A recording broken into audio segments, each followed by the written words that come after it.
हनुमान जी के अवतार अपरंपार है बाबा नीम करोली की महिमा।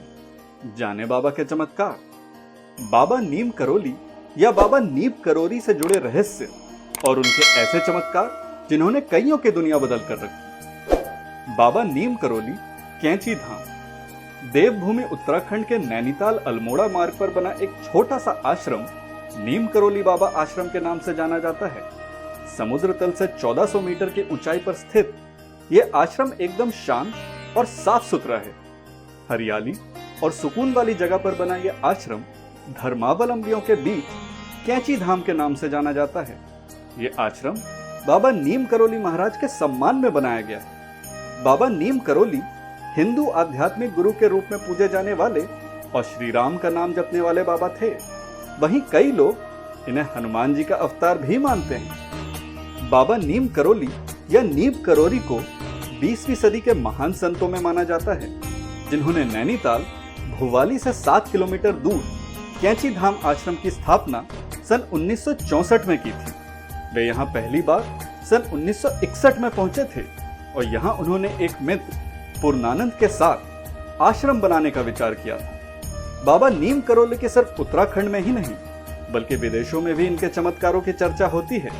यहाँ तक कि प्रधानमंत्री नरेंद्र मोदी जी से फेसबुक के सीईओ मार्क जुकरबर्ग भी बाबा के बारे में चर्चा कर चुके हैं। बाबा नीम करोली के कुछ विशेष चमत्कार। बाबा के चमत्कारों के बारे में बताया जाता है कि एक बार बाबा के धाम में आयोजित भंडारे के दौरान घी की कमी पड़ गई और बाबा के आदेश पर आश्रम से नीचे बहती नदी के पानी को घी के रूप में उपयोग किया गया। ऐसे में जब प्रसाद में पानी डाला गया तो उसने घी का ही रूप ले लिया। यह भी कहा जाता है कि बाबा अपनी दैवीय ऊर्जा से अचानक ही कहीं भी भक्तों के बीच प्रकट हो जाते थे और फिर अचानक ही लुप्त भी हो जाते थे। यहाँ तक कि वे जिस वाहन में बैठे हो उसका पीछा करने या फिर पैदल चलते समय उनका पीछा करने पर भी वो अचानक ही विलुप्त हो जाते थे। बाबा नीम करोली और स्टीव जॉब्स। यहां तक कि एप्पल के सीईओ स्टीव जॉब्स की किस्मत भी बाबा नीम करोली के आशीर्वाद से ही पलटी थी। कहा जाता है कि बाबा नीम करोली के बारे में स्टीव जॉब्स को किसी ने उस समय बताया था जब वे जीवन में निराशा झेल रहे थे। तब उनके परिचित ने उन्हें बाबा नीम करोली के धाम जाने की सलाह दी, जिसके बाद स्टीव जॉब्स अमेरिका से बाबा के दर्शन के लिए आए, परंतु तब तक बाबा समाधि ले चुके थे। इसके बावजूद स्टीव जॉब्स 3 महीने तक बाबा के धाम में ही रहकर साधना करते रहे। कहा जाता है कि इसके बाद ही जीवन में निराशा झेल रहे स्टीव ने एप्पल नाम के ब्रांड की स्थापना की और जीवन में सफलता के नए आयाम छू लिए। बाबा नीम करोली और मार्क जुकरबर्ग। स्टीव जॉब्स की ही भांति फेसबुक के संस्थापक मार्क जुकरबर्ग की जिंदगी में भी बाबा नीम करोली के धाम में आने के बाद ही बदलाव आया। दरअसल 32 साल के मार्क जुकरबर्ग उस समय तक फेसबुक की स्थापना तो कर चुके थे, लेकिन उसे आगे नहीं बढ़ा पा रहे थे। ऐसे में वो निराश होकर फेसबुक बेचने के बारे में सोचने लगे थे। इसी दौरान स्टीव जॉब्स ने ही उन्हें बाबा नीम करोली के धाम जाने की सलाह दी। बाबा के धाम के बारे में स्टीव जॉब्स से सुनने के पश्चात वे यहाँ आए। यहाँ से मार्क जब वापस लौटे तो उनका जीवन बदल चुका था। मार्क जुकरबर्ग ने फेसबुक को नए सिरे से शुरू किया और इसके बाद से फेसबुक दुनिया की सबसे बड़ी सोशल मीडिया साइट है। बाबा के धाम के बारे में मार्क जुकरबर्ग ने कुछ समय पहले पीएम नरेंद्र मोदी के साथ बातचीत में भी बताया था।